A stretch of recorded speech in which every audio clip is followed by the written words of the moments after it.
Welcome to Learn with Syed. I'm Syed Mahmood. We are still talking about IELTS speaking. In part 3, as you know, the examiner asks you questions linked to the topic in part 2.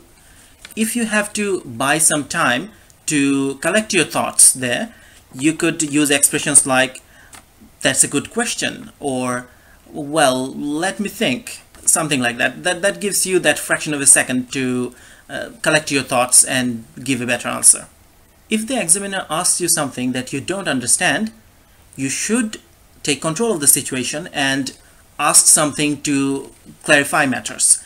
This is actually an evidence of your communication skills. For example, if the examiner uses a phrase or a word that you don't understand, say something like, sorry, but could you explain that? Or, I haven't come across that phrase or word before. Do you mean blah blah blah, something? So, or you could say, could you explain what you mean?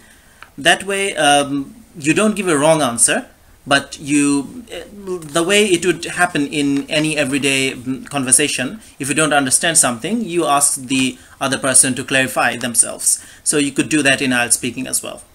If you simply didn't hear what the examiner asked, you could say, excuse me, I didn't quite catch that. Would you mind repeating yourself?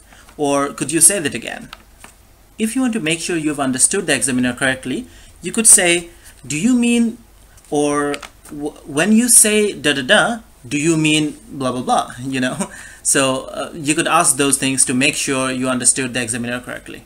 So that's all for now. I hope that was helpful, but there's more to come. Stay tuned, subscribe for more.